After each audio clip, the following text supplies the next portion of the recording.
sumber informasi Muslim paling awal tentang kehidupan Muhammad, yaitu Al-Quran, memberikan sangat sedikit informasi pribadi dan historisitas yang masih diperdebatkan.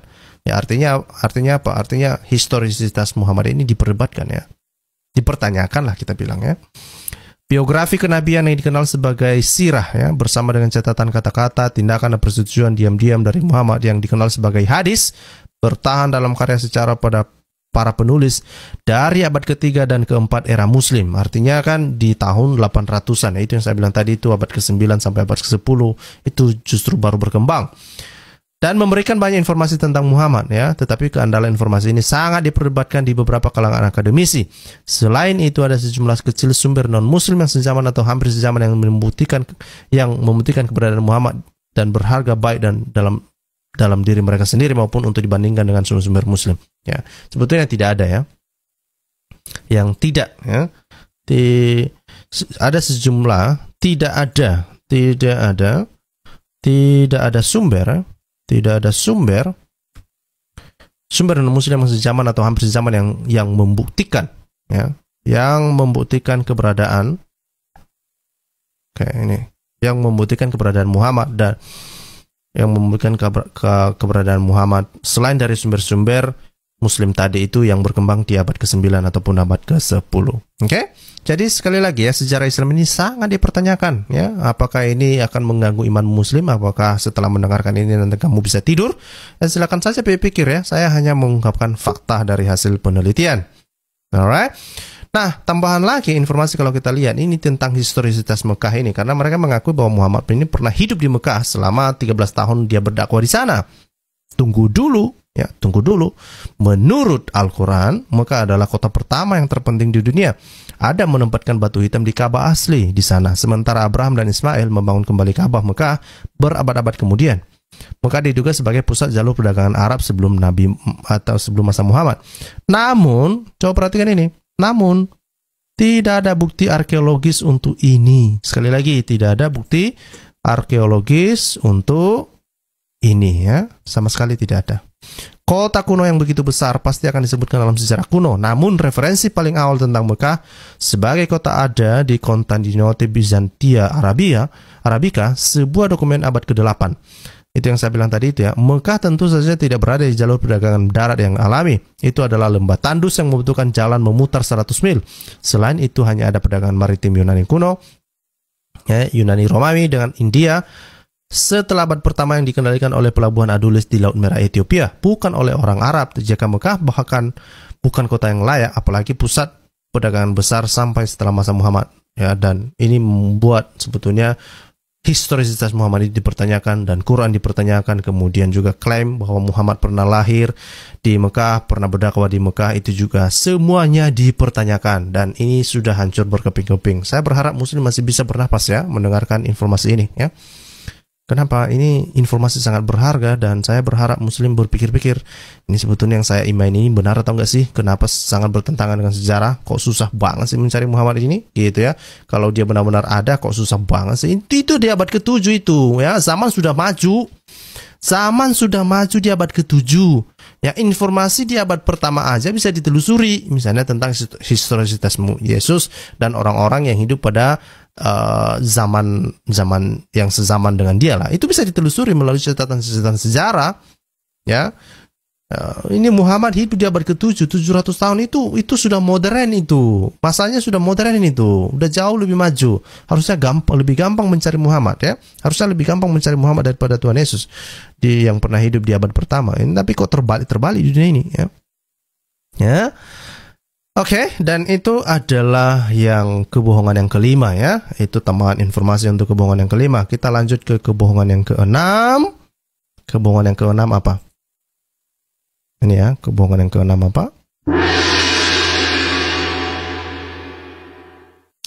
Kebohongan yang keenam adalah Muhammad memiliki nasab hingga Ismail. Wow, ini juga adalah gombal luar biasa ini. Ini gombal ini. Mereka mengatakan bahwa Muhammad memiliki nasab hingga Ismail dan ini pernah diperdebatkan hingga berlarut-larut ya. Dan ketika kita merespon ini dan juga Pak Deki merespon ini, ketika misalnya propaganda semacam ini digaung-gaungkan oleh Muhammad Ali dan muslim-muslim yang lain yang mengatakan bahwa Muhammad itu nasabnya itu terhubung ke Ismail, ternyata itu semua hoax ya, alias kebohongan. Apa faktanya sebetulnya ya? Faktanya seperti apa? Ya, untuk mendukung kebohongan muslim ini ya, ini sebetulnya kalau kita lihat misalnya di media-media ini, coba perhatikan media ini ya, Anistudio dikatakan silsilah Nabi Muhammad SAW lengkap sampai Ismail katanya. Sampai Ismail coy.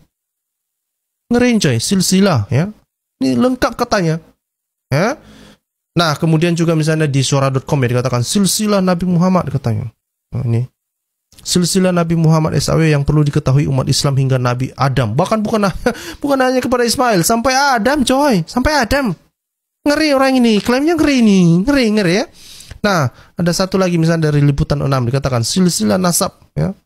Ya, silsilah nasab Nabi mulia ya, mulia, nasab mulia Nabi Muhammad katanya, lengkap hingga Nabi Ibrahim dan Adam. Ngeri nih coy. Ngeri. Oke? Tapi apakah itu semua adalah sebuah klaim kebenaran atau justru kebohongan? Ya, setahu saya dari penelusuran saya dan hasil penelitian literatur menunjukkan bahwa itu semua hanyalah kebohongan belaka saja. Dari mana kita tahu? Apa faktanya? Faktanya adalah bahwa tidak ada konfirmasi kebenaran Muhammad pada abad ke-7 melalui sumber Islam dan Islam pada abad yang sama. Itu yang saya bilang tadi ya. Ya bagaimana kamu bisa membuktikan nasab Muhammad hingga ke Ismail sementara keberadaan Muhammad saja, ya, kelahirannya di abad ke-7 saja, ya, dan kemudian kisah-kisah Muhammad yang dipercaya oleh muslim saja, itu nggak bisa dipercaya. Bagaimana kamu mengarang-arang ya garis keturunan seseorang yang sebetulnya historisitasnya pun dipertanyakan? Come on ya, saya pikir itu perlu dipikirkan lah ya. Dan yang kedua adalah tidak ada nasab yang jelas dari Ismail hingga Muhammad ya.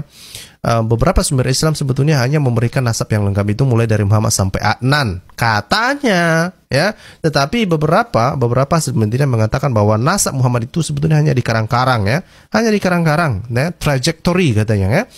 Nah kemudian dan sebetulnya Ibnu Katsir juga mengatakan hal yang sama ya. Sebetulnya itu semua hanya trajektori ya, menerka-nerka ya, terkaan-terkaan ya. Itu Ibnu Katsir sendiri kok yang ngomong begitu.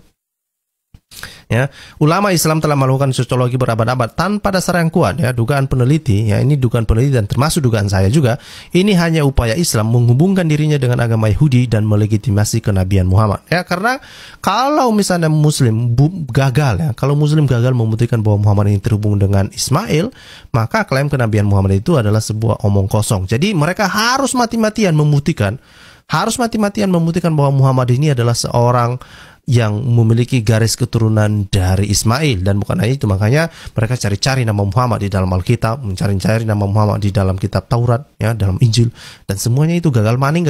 Kalau memang benaran dia nabi, kok susah banget sih mencarinya? Kalau itu sebuah kebenaran, kenapa susah kali sih mencarinya? Ya, jangan kamu tuduh orang mengatakan, oh kamu sudah mengubah-ubah kitab itu, makanya kami nggak bisa menemukan nama Muhammad. Oh enggak lah, itu nggak kayak gitu Ferguson ya, nggak ada kayak gitu ya. Ya kalau memang nggak ada ya nggak ada, itu faktanya. Terima faktanya ya, bahwa memang tidak ada nasab yang jelas dari Ismail hingga Muhammad ya, dan itu hanya semua sekedar cocoklogi belaka ya. Mari kita lanjut ke kebohongan yang ke-7. Apa itu?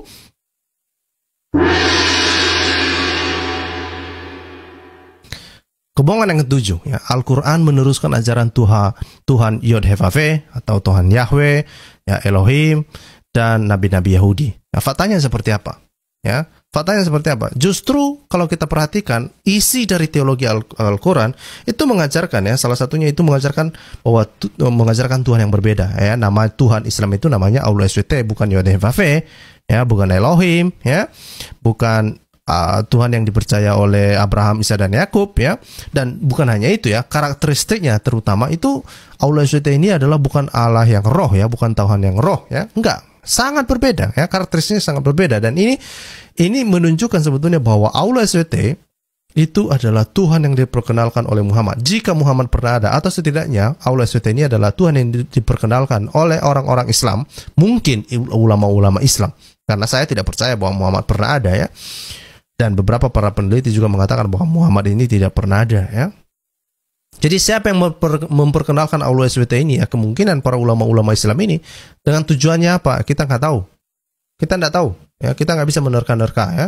Tapi pada intinya bahwa Tuhan yang diajarkan di dalam teologi Al-Quran, ya, itu menjadi dasar catatan tradisional.